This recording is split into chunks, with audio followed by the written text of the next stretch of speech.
Welcome everybody. Today I'm going to be doing a short video on my top 5 tips for beginner players in Tarkov. Now, I am not a veteran of this game by any means. I've only been playing for a few weeks, maybe a month at this point. So I'm still a beginner player. But that's why I feel like this is a perfect time for me to make this video, because I'm finally getting into the stages where, I'm like level 34, I'm unlocking a lot of things in my hideout, starting to get better guns and building up better guns. So I'm learning a lot about the game, and I've learned a lot about what I wish I would have known from day one, things that could have helped me a lot, and things I'm doing now to help myself. And I think that if I could start all over again, I would have done these 5 things that I'm going to tell you. And there's a million other tips out there. And honestly, you should probably listen to all of them. Watch a few of these videos, get different ideas from different people. But these are my top 5 tips. So let's go ahead and get right into it. So my first tip is going to be to focus on collecting items for tasks later on. So if you wait until you get a task that wants you to collect let's say therapists, 15 cans of Tushonka, and you have no Tushonka saved up, it could take you a while to then find all of those. But if you saved all of them, rather than eating them or selling them or whatever, the second you get that task, you can just complete it if you have all 15 of them. So I recommend looking at this picture. I'll link the image in the description. It's very helpful to see kind of the easier items to attain. Obviously, a lot of these, you're not going to be collecting 3 key cards, like you're not going to be getting that task for a long time, so don't worry about it. But mostly the ones like morphine and hoses, car batteries, knives, things like that. Those are the things that you really want to focus on collecting early on and saving them so that you can just fly through your tasks. If you find an item in a raid and you put it in your container and then you die, it does not count as found in raid, therefore you cannot use it to complete the task with. So go ahead and sell all those off or do whatever you want to do with those. But anything that has a little check mark in the bottom right corner of the item, save those so that you can turn them in for the task.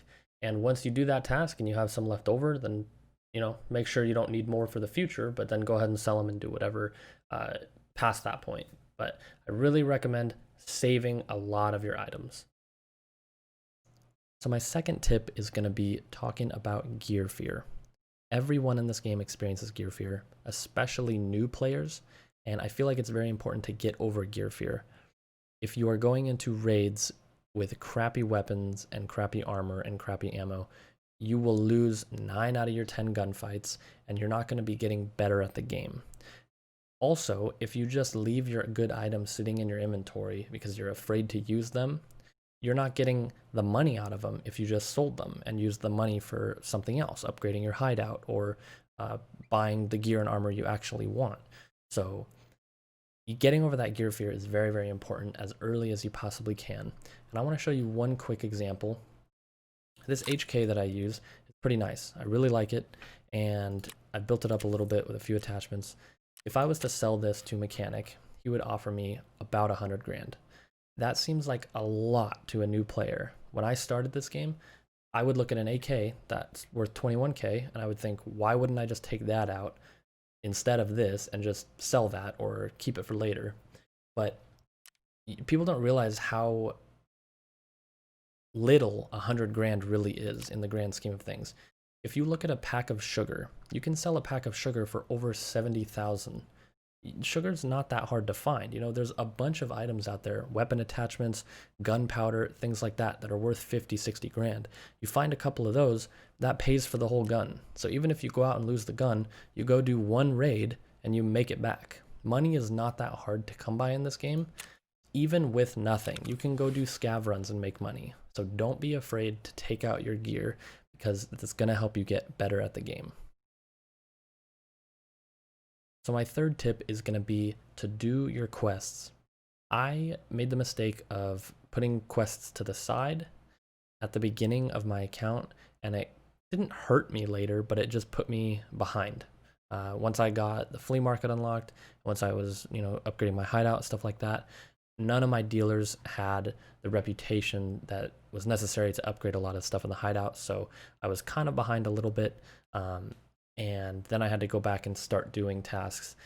Doing tasks is a good way to keep you interested in the game too. If you're only going in to loot and you die 5-6 times in a row, you're gonna get really mad and you're just gonna not want to play the game. So I always like to go into a raid knowing that there's a task I can do, even if it's not my main priority. If I can't really find any loot or there's no people around, I don't hear any gunshots, I can't go for a fight, I'll do the task, right? A lot of these tasks give you very good rewards later on too. So like the early tasks, you can see here, this is all of Proper's tasks. He doesn't have a lot of good rewards, but once you get farther down, he starts giving you things that you can sell for a lot of money. Documents, cases. He gives you ammo crates, thick weapons case, 2 ammo cases right here. They give you crazy items later on down. Therapist, I just got this item a couple days ago, a thick items case, a meds case. She gives you another meds case down here. So a lot of these tasks are not that hard to do, especially if you have a couple friends to help you get through them. So I really, really recommend doing as many tasks as you can, because if you don't know, a thick weapons case is 15 mil, and the rewards that you get are found in raids, so you can sell these on the flea market if you want to. I don't recommend it because this is a very good item to have, but think about that. Doing a reward or doing a task gave you a reward for 15 million. That would take you so long to get 15 million just doing raids. So if you just power through the tasks, it will fly by faster than you realize, and you will start unlocking very, very good rewards. So I will go ahead and link this in the description. Like I said, you just type in quests into Google, and then you can look at every single dealer here and what their tasks are. And then the pictures that I showed earlier on screen will be right here as well. You can click this and it will pop up and show you all the in-raid items, or yeah, all the found in-raid items that you need to complete those tasks.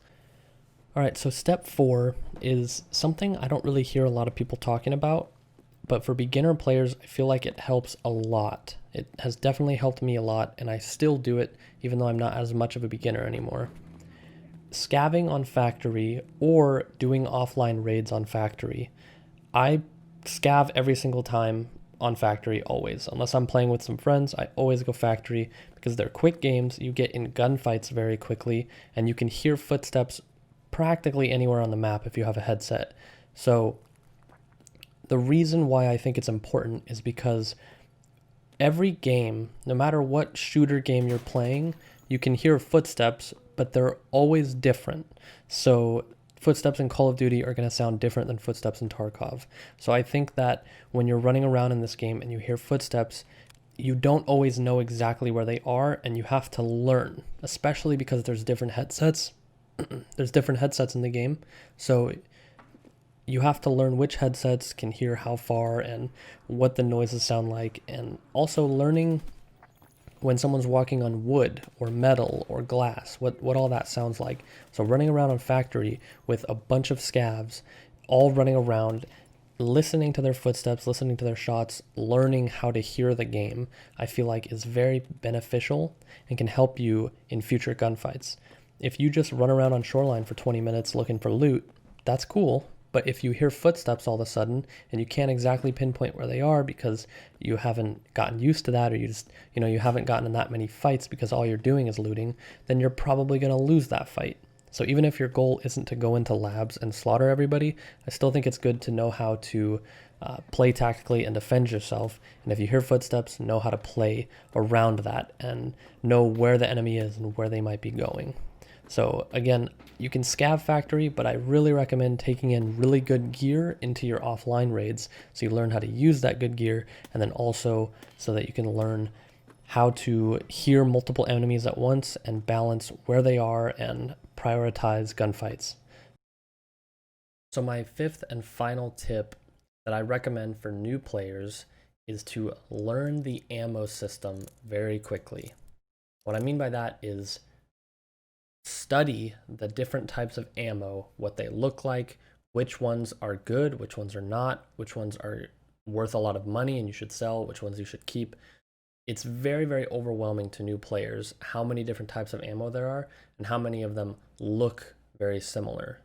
So as early as you can, I know you can't get ammo cases day one, but as soon as you get ammo cases, try to do this for yourself. Keep your ammo organized. I guess I'll close out of these and show you.